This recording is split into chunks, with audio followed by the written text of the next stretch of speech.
Lorsque vous m'avez passé ce petit coup de fil la semaine dernière, me demandant un travail sur le vif et qui était lié à ce que j'avais pu écrire précédemment, je vous ai proposé le lendemain appartenance culturelle et lien social, et vous m'avez dit que cette question, enfin disons ce sujet, c'est pas une question, ce sujet vous convenait. Alors, j'avais prévu de le développer, j'avais prévu de le faire d'une manière construite, je vais être obligé de faire ça autrement. Mais je ne vais pas faire l'économie de ce qui a conduit ma réflexion, que j'ai faite un peu comme si c'était un devoir scolaire. Le lien social, pour moi, représente une force, mais une force, et ça, vous m'avez fait réagir à ça, une force que je trouve matérielle, une force, si vous voulez, au sens physique, au sens Lewin, hein, qui peut lier ensemble des gens d'une même famille, de diverses natures, des membres de communautés qui sont bien identifiées, plus généralement des interactions sociales. En réalité, on est très, très près des schémas de communication. Ces liens sociaux, ils sont dynamiques. Et ils sont dynamiques parce qu'il y a, comme dans toute communication, des liens incessants qui se font entre locuteurs et allocuteurs. Alors, ces liens sociaux, ce lien social va dépendre de beaucoup de facteurs qui sont individuels, collectifs, mais aussi de tous les canaux que peuvent suivre les communications, qu'elles soient individuelles ou collectives, et aussi de tous les vecteurs de communication. À savoir que la communication, on l'a évoqué tout à l'heure, peuvent être orales, mais aussi, bien sûr, écrites, et qui plus est encore plus intéressante, les communications corporelles. Alors, dans cette réflexion, j'avais souhaité me limiter aux incidences des appartenances culturelles et des pratiques culturelles, appartenances culturelles et pratiques culturelles, sur le lien social. Est-ce qu'il y a des incidences ? Et alors, j'avais fait la remarque que je voulais développer, mais je vais simplement la donner.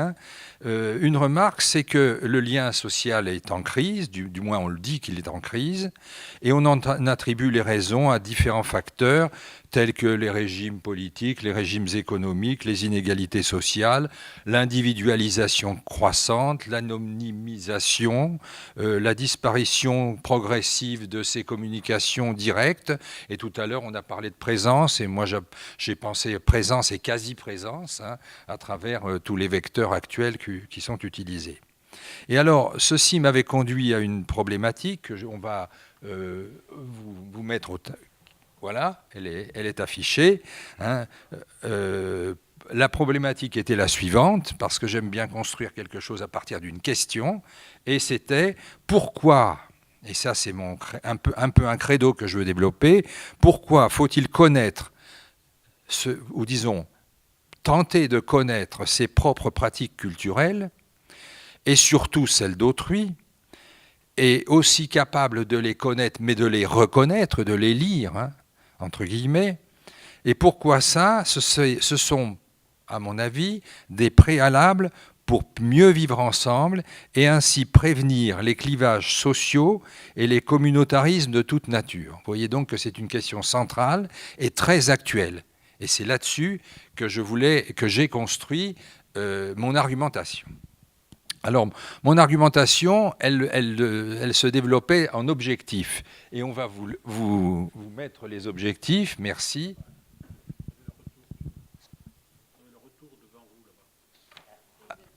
Voilà. Alors, la problématique, donc, je vous l'ai lu. Et on va passer la deuxième diapositive, qui sont les objectifs de ce propos, qui sera écrit. Je vais donner l'écrit parce que là, ça va. J'ai trop peu. Non, c'est pas ça. Voilà, c'est ça, les objectifs. Alors, mes objectifs, j'en ai ciblé 3. Alors, les objectifs de ce qui aurait dû être mon exposé, mais peu importe, on va s'arranger. D'abord, prendre et faire prendre conscience de la polysémie, voire de l'ambiguïté du terme culture. Premier objectif. Deuxième objectif, prendre et faire prendre conscience que les différences interculturelles, souvent peu perceptibles, moins lisibles, j'ai dit tout à l'heure, sont des facteurs d'importante division. Et troisième objectif, prendre et faire prendre conscience que la connaissance et surtout la prise en compte des différences interculturelles sont des facteurs de meilleure cohésion sociale. Donc, voilà les trois objectifs de l'exposé. Et alors, le déroulé, je vais aller plus vite que c'était prévu. Alors, d'abord, culture et, au singulier et culture au pluriel. C'est donc la première partie, le premier... Voilà, culture et... Alors, qu'est-ce qu'il faut entendre par culture et pratique culturelle? Alors là, quand je dis il y a polysémie, il y a ambiguïté et il y a souvent incompréhension. Alors, bon, pour faire vite, hein, la culture régit tous les aspects de notre vie, on n'en est pas toujours conscient. Je vais simplement citer la définition de l'UNESCO. Elle peut être considérée comme l'ensemble des traits distinctifs, spirituels et matériels, intellectuels et affectifs qui caractérisent une société ou un groupe social. Elle englobe, outre les arts, les lettres et les sciences, les modes de vie, les droits fondamentaux de l'être humain, les systèmes de valeurs, les traditions et les croyances. La culture, je dirais, moi, c'est ce qui est commun à un groupe d'individus et c'est ce qui va le souder. Pourquoi polysémie? Parce que souvent, on réserve le terme culture à un ensemble de pratiques et de services culturels, à un ensemble de connaissances. Connaissances qui s'y rattachent, il s'agit à ce moment-là de culture personnelle, et on dit il est cultivé. Cette culture, celle-là, cultura, elle s'apprend, elle se construit, cette conception d'une culture individuelle porte ces dimensions très personnelles d'élaboration, de construction, et elles sont propres à un milieu social. Un milieu social donné, et souvent, c'est lié à un modèle social dominant. C'est le modèle social dominant, ainsi, qui détermine ce qu'est être cultivé, et cette conception, elle fait obstacle au concept de culture collective anthropologique, parce qu'elle crée de la confusion. Ça ne m'intéresse pas. Ce qui m'intéresse, c'est la culture anthropologique. Et donc ce n'est pas cette culture-là. La culture collective, cette culture anthropologique, pour moi, c'est un ensemble de valeurs partagées, valeurs qui vont être liées à une histoire, à une mémoire, à des croyances, à une langue, à un art, à un savoir-faire. Cette culture collective, cette culture anthropologique, elle évolue peu. Elle se signifie par donc une espèce de résistance au changement, donc une stabilité, et elle caractérise des groupes humains à l'intérieur de sociétés complexes et ne sont pas toujours faciles à lire, et c'est pour ça que je m'y intéresse. Alors, je m'y intéresse pourquoi? Parce que ce qui divise dans mon esprit, c'est qu'il y a une connaissance trop implicite de systèmes de valeurs des personnes avec lesquelles nous sommes, ou avec lesquelles on pourrait être en relation, et une méconnaissance des marqueurs de ce qui fait ces cultures anthropologiques, des marqueurs de ces unités fixatrices d'identité collective, de groupes sociaux qu'on côtoie tous les jours. Il faut faire l'hypothèse que chacun d'entre nous appartient à une culture collective, certes, voire à des cultures collectives. Et ce sont ces cultures collectives qu'il faut savoir lire, et nous, ces cultures collectives, nous les utilisons en fonction des espaces et des relations et des lieux où nous nous trouvons. Alors, ces cultures, je disais, ne sont pas nécessairement visibles.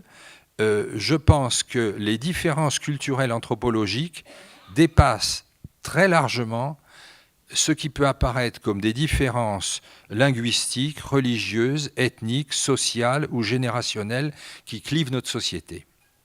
Il faut admettre que chacun d'entre nous possède donc des marqueurs qui les apparentent, selon les circonstances, à des cultures très différentes.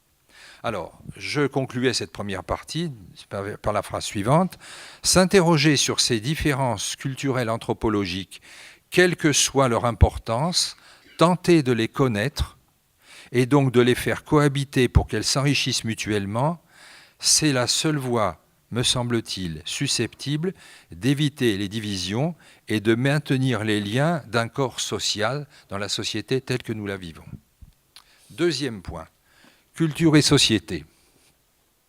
Rapport culturel entre les sociétés, j'ai mis. Alors, on va aller vite. Simplement, quelques idées importantes. On a construit, on se construit, ou on nous construit plutôt, une représentation quelque peu schématique des cultures. Ces représentations, elles sont faites d'opposition. On parle de culture rurale par opposition à une culture urbaine, de la culture des cités à la culture des non-cités, culture ouvrière, culture paysanne, culture bourgeoise. Sauf que, actuellement, ces classes sociales ont beaucoup moins de sens que par le passé. Ces dichotomies revêtent, selon les cas, plus ou moins d'importance et donc induisent plus ou moins de divisions. On parle de la culture des banlieues, on parle de cette culture des cités. Il faut dire que la culture religieuse est un élément de ces pratiques, de ces singularités culturelles. Alors, qu'est-ce que nous disent les anthropologues? C'est toujours intéressant d'y référer. Ils nous apprennent que dans la société dite primitive, la personnalité de base, ça c'est Linton, hein, c'est-à-dire la manière de se comporter et de penser commune aux individus qui composent une société, elle est relativement stéréotypée et qu'il n'y a pas tellement d'écart possible par rapport à la norme et par rapport aux manières d'être. C'est ainsi que, vous le savez mieux que moi, c'est l'ethnopsychiatrie, enfin je ne vais pas développer, mais la manière d'être fou dans une société dit bien des choses quant à cette société. Alors, cette culture, bien sûr, elle cimente, elle lie, et c'est pour ça que le lien, pour moi, c'était un lien presque physique, un lien que l'on voit, hein, que l'on regarde, hein, et que l'on sert éventuellement. Et l'adaptation aux changements et mutations diverses dans ces sociétés dites primitives, vous savez qu'elle n'est pas beaucoup possible, ce qui fait qu'au contact des étrangers pirates ou simplement curieux, ces sociétés ont été polluées et elles ont quasiment disparu. Dans nos sociétés plus complexes, les normes et les valeurs sont beaucoup moins rigides, beaucoup moins ciblées. C'est très vrai actuellement. Et il y a de très grandes tolérances par rapport aux écarts possibles, ce qui n'était pas le cas dans les sociétés primitives. Et qu'est-ce qu'on doit faire? Et c'est là que les choses se complexifient. Les individus doivent, en quelque sorte, pour s'adapter, apprendre à gérer plusieurs systèmes de référence culturelles selon les situations qu'ils vivent ou qu'ils ont à connaître. En réalité, il faut apprendre à sortir le bon masque quand il faut.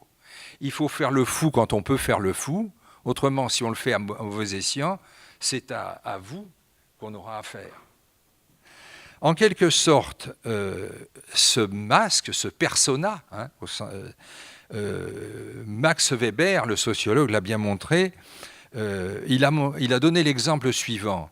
Il y a parfois des dissonances cognitives fortes. Hein, et comment on arrive à les gérer? Il donne l'exemple suivant, comment l'éthos protestant, c'est-à-dire l'ensemble des principes religieux qui règlent les conduites de vie chez les protestants, comment on arrive dans ces cultures à rendre cohérent le désir de capitalisme, propre au protestantisme, et c'est-à-dire d'accumuler des richesses et d'en jouir personnellement, et comment on arrive aussi à obéir à certaines lois de Dieu.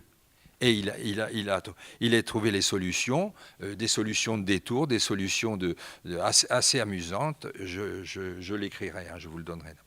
Alors, ces écarts culturels auxquels chacun est susceptible de s'adonner en voyageant de façon décomplexée, mais admissible dans plusieurs cultures, se fait avec d'autant plus d'aisance que l'on se situe en haut de la hiérarchie sociale. Ça, ce sont les travaux de quelqu'un que j'ai fréquenté, qui s'appelle Bernard Lahire, et qui montre que plus on est haut dans l'échelle sociale, plus on a de disponibilité pour s'adapter aux situations qu'on peut rencontrer. Parce qu'il n'existe plus assez d'espace suffisamment visible et accepté où on peut, en quelque sorte, tenir le rôle, tenir son rôle. Alors, on n'a plus aussi, il faut dire, de parenthèses spatio-temporelles qui permettaient en quelque sorte de sortir de son rôle et de transgresser les marques de sa propre culture. Et à part le carnaval, enfin bon, il y a quelques petites choses encore. Alors, un exemple, et puis je passerai au paragraphe suivant. Les femmes dans notre culture occidentale ont certes conquis et acquis une légitime indépendance et une relative égalité et parité avec les hommes. Toutefois, et c'est ce qui est dit, ce qu'on peut penser, toutefois, plus que les hommes, elles ont à tenir simultanément plusieurs rôles véhiculés assez insidieusement par la société de consommation. Et quoi qu'en pense la théorie du genre, par les réalités de la maternité, épouse, mère, fille, travailleuse, mais aussi séductrice, consommatrice, gestionnaire d'une famille, autant de rôles à gérer en fonction des contextes, soit simultanément, soit de façon indépendante, et c'est une charge énorme. Alors, l'individu, en quelque sorte contemporain, c'est pas aussi lisible, mais il faut qu'il puisse s'inscrire dans plusieurs univers culturels à la fois et qu'il évolue dans des entités enchevêtrées qui sont locales, nationales, plus ou moins globales, plurielles, parfois singulières. Il fréquente des cercles de sociabilité multiples. Les socialisations et les relations s'y développent en réseau. L'espace social, les liens sociaux et culturels varient sans cesse et le virtuel occupe une place très importante, ça a été souligné tout à l'heure. Alors, je termine là-dessus en vous disant que chacun concourt à sa propre individualisation en ayant peu ou prou des croyances partagées en des valeurs communes. Ces valeurs constituent une idéologie, une vision du monde qui imprègne un peu les esprits, et ces valeurs imposent des normes à notre vie sociale. Ce sont ces normes-là qui vont nous imposer des manières de penser, des manières d'être, des manières de sentir, de réagir, de s'habiller, de manger, etc., etc. Et ces écarts à la norme que chacun d'entre nous revendique pour exister, il faut bien exister, puisqu'il y avait le terme, il y avait identité dans votre propos, ces normes que chacun de nous revendique en tant que sujet singulier vont nous diviser naturellement. Au sens anthropologique, ainsi, les sociétés contemporaines peuvent être vues comme des conglomérats de cultures variables, lesquelles divisent beaucoup les individus. Alors, troisième point, les rapports culturels. Alors, qu'est-ce qu'il y a à dire? Très simplement. Division des cultures ne veut pas dire nécessairement conflit, sauf si on imagine qu'il y a une culture européenne supérieure, comme d'aucuns ont pu le penser, et agir en conséquence. Je dis ça avec un peu d'humour. C'est cette idée même d'une culture universelle qui a justifié des destructions massives de civilisations. Il a fallu 2 guerres mondiales successives du XXe siècle qui provoquent une crise profonde de confiance quant à l'idée de la suprématie d'une culture dont l'Europe aurait été détentrice, et pour que la colonisation intellectuelle soit remise en cause. Il n'est actuellement plus question d'imposer aux autres peuples nos marqueurs culturels, et pourtant, que d'exemples récents viennent contredire cette assertion. Certains se réfèrent à des dogmes pseudo-religieux, à des croyances insensées qui confinent au délire et à la psychopathologie. Ainsi, des sociétés peuvent devenir folles. Mais il y avait longtemps, il y en a plein, l'exemple de Guyana en 1978. Alors, c'est au début du XXe siècle que les anthropologues, enfin les ethnologues nous ont fait découvrir comment les structures sociales de nombreuses sociétés primitives, en quelque sorte, fonctionnaient. Et leurs travaux ont contribué à nous interroger sur les propres marqueurs culturels qui étaient les nôtres et à parfois les remettre en cause. Mais c'était parfois difficile et il y a des ambiguïtés. J'avais noté, je le dis rapidement, Lévi-Strauss, notre grande référence, admettait bien que l'ethnologue contribuait à racheter les conséquences funestes des colonisations intellectuelles et militaires, et il disait dans Le regard éloigné quand même que la culture européenne avait découvert un mode de pensée universel, libérant l'homme de ses structures mentales particulières, lui permettant d'accéder à l'état civilisé. Vous voyez, il y a quand même ambiguïté. Alors, les rapports culturels entre les sociétés ne cessent de se développer. La révolution technologique a démultiplié les effets On ne peut pas parler tellement d'acculturation, car il n'y a pas de contact direct et prolongé entre les cultures, mais l'acculturation, elle pourrait être quand même le résultat de contacts pacifiques par le commerce, le tourisme, la gestion d'adversités partagées, tout pourrait se faire, mais il y a souvent peu d'acculturation réussie. On cite le cas du métissage réussi de la Réunion, on cite le cas... il n'y en a pas beaucoup. On parle plutôt d'acculturation aboutissant à des destructions systématiques, soit par la violence, soit par les maladies, soit par le pouvoir des cultures dominées. Pensez aux Inuits, pensez aux Indiens des plaines cités par l'anthropologue américain dont j'ai mangé le nom tout de suite, pensez aux Bororo, etc.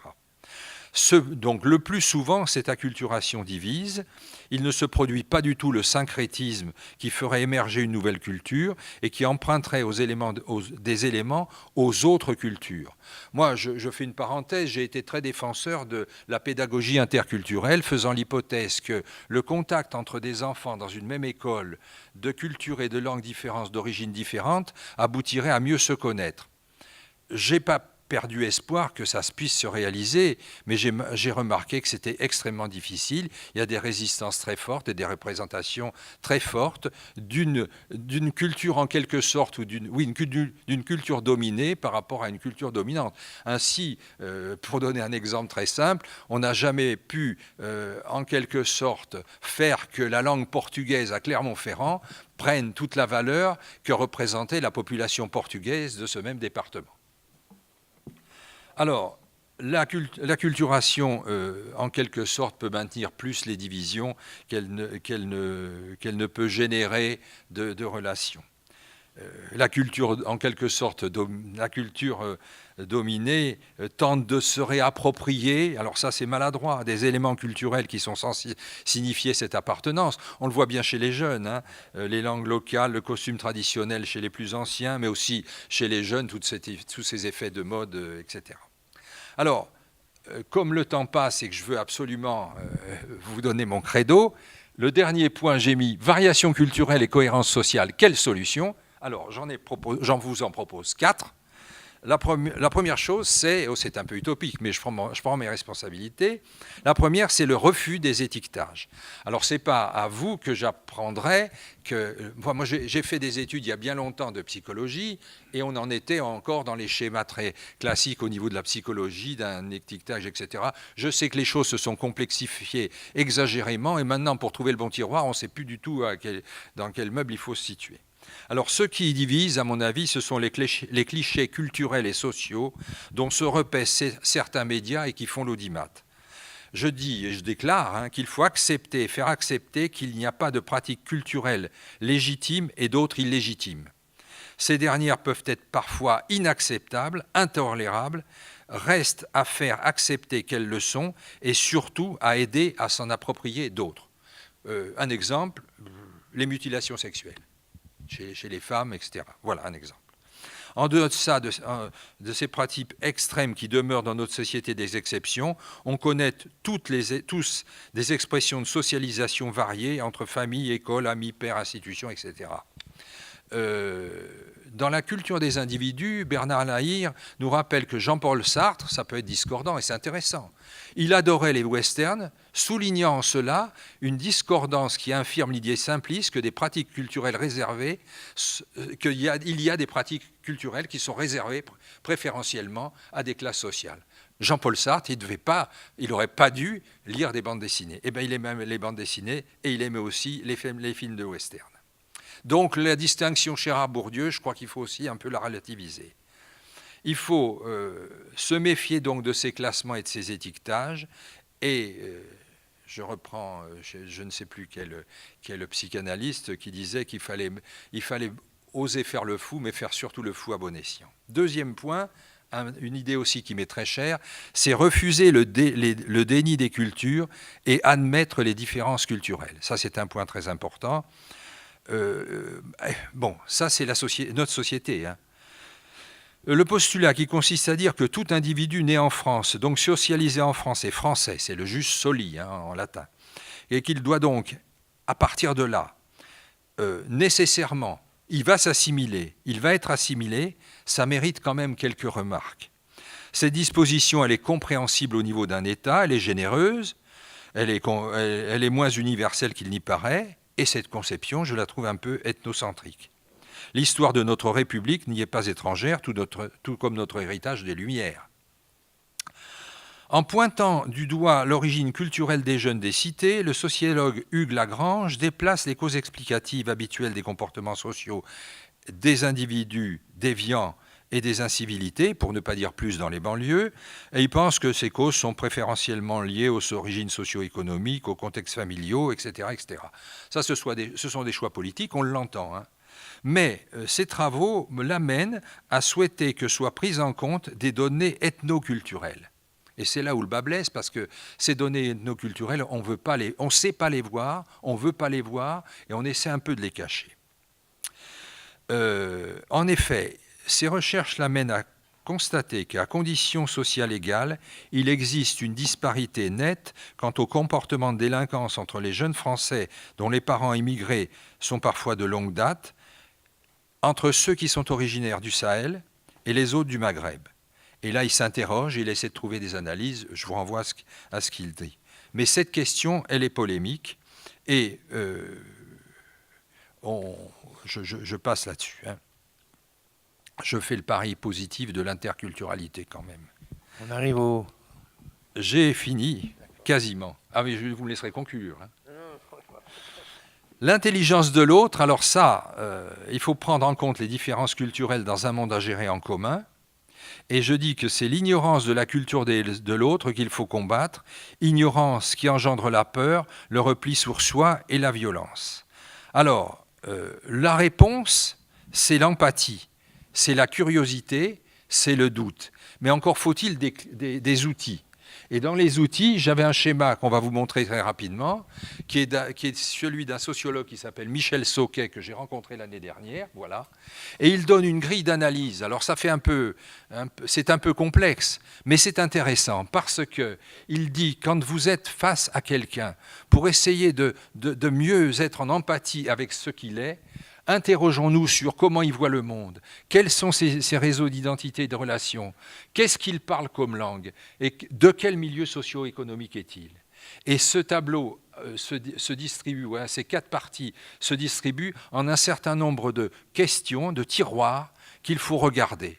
Et moi, je trouve cela particulièrement intéressant parce que ça nous donne quelques outils pour tendre à cette empathie, à cette posture du doute, à cette posture de vigilance et de curiosité qui consiste à chercher l'intelligence de l'autre. Dernier point, c'est encourager ce qui unit et lutter contre ce qui divise. Nous, on nous montre, les journalistes d'opinion nous rebattent sans cesse les oreilles sur ce qui divise, mais il existe des dénominateurs communs transculturels. Les grandes causes humanitaires, je pense que ça fait partie de ça. L'écologie, ça fait partie de ça. La défense des droits fondamentaux. Lutter contre cette mondialisation de l'indifférence. Et s'interroger sur les frilosités et les résistances au changement. En conclusion, ça va être un peu décalé. C'est une conclusion d'un devoir de sociologie. Hein, parce que, à partir de là, est-ce qu'on peut dire que l'État faillit à sa mission en légiférant uniquement sur ce qui unit? C'est moins facile qu'il n'y paraît. En effet, cette culture au sens anthropologique sur laquelle j'ai voulu centrer mon propos, cette culture qui est donc faite de croyances, de manières d'être, de manières de penser, de manières de croire, elle unit ceux qui s'y rattachent et qui la revendiquent. C'est un attachement sensible. C'est un attachement qui parle à nos émotions. L'État, lui, ne peut pas être là-dedans. L'État, lui, doit s'adresser à la raison. Il organise un nous qui est juridique, qui est civique, qui est institutionnel. Il est forgé sur des principes abstraits et généraux. Il y a le nous national et le nous individuel. Ce sont des univers distincts. Les mesures que l'État prend parfois pour séduire certaines cultures sans prendre suffisamment en compte l'étrange complexité de ce qui nous unit, elles sont, à mon avis, contre-productives. À vouloir trop punir, on peut diviser. Je vous remercie. Non, je vais être bref, simplement pour essayer de justifier en 2 mots ma présence ici, en tout cas à cette table. D'abord, je vous remercie de votre invitation. Si j'ai bien compris, votre colloque essaie d'ouvrir la psychanalyse et donc de mettre en rapport du dedans et du dehors. Et il me semble que la bipartition, c'est que vous êtes le dedans et que je suis un peu le dehors. C'est difficile d'entrer en rapport avec les lacaniens parce qu'ils ont leur idiome, ils ont leur rite, ils ont toutes sortes de protocoles, si j'ose le dire, et qui fait que j'ai toujours une certaine crainte à les aborder. Ça se rôde un peu. Moi, je voudrais peut-être indiquer 2 questions, 2 ou 3. Ce que vous avez dit en commençant, monsieur, pour le lien par les ancêtres, ça m'a paru totalement chinois. Totalement chinois, puisque vous savez bien qu'en Chine, c'est l'ancêtre et la trace de l'histoire, donc, qui est essentielle. Si vous pensez simplement que... Oui. Je m'y familiarise un peu. Non simplement pour vous dire que religion en chinois, ce que nous traduisons par religion, c'est-à-dire en chinois, enseignement des ancêtres. Donc, n'est-ce pas? Donc, je crois qu'il y a effectivement d'autres dimensions culturelles, et ça me permet de tourner vers vous. Il y a une question qui se pose quand je lis le schéma que vous avez reproduit, et quand vous citez la définition de l'UNESCO pour la culture, c'est que c'est en langue occidentale. Valeurs, enfin tous ces termes-là, c'est les nôtres. On n'est pas du tout sortis de chez nous quand on fait cette définition générale de la culture. Et le schéma que vous présentez me paraît du même ordre. C'est-à-dire qu'au fond, je vois bien cette bonne intention de sortir de chez nous, mais tant qu'on n'aura pas décatégorisé et recatégorisé, tant qu'on n'aura pas fait l'effort donc de sortir de sa langue, et donc de réexprimer nos affaires dans la langue des autres, je trouve que ça reste un peu bancal comme, disons, possibilité. Puisqu'au fond, tout cela est écrit dans une seule langue, qui est la langue des catégories occidentales.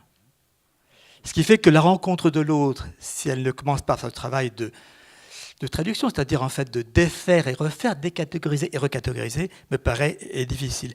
L'autre chose que j'interrogerai brièvement, c'est au fond, et alors peut-être j'en parlerai ultérieurement, vous souhaitez l'empathie entre les cultures? Oui, alors c'est là-dessus que je m'interrogerai. Est-ce que l'empathie est le seul mode, disons, du vivre ensemble entre les cultures? Mais bon,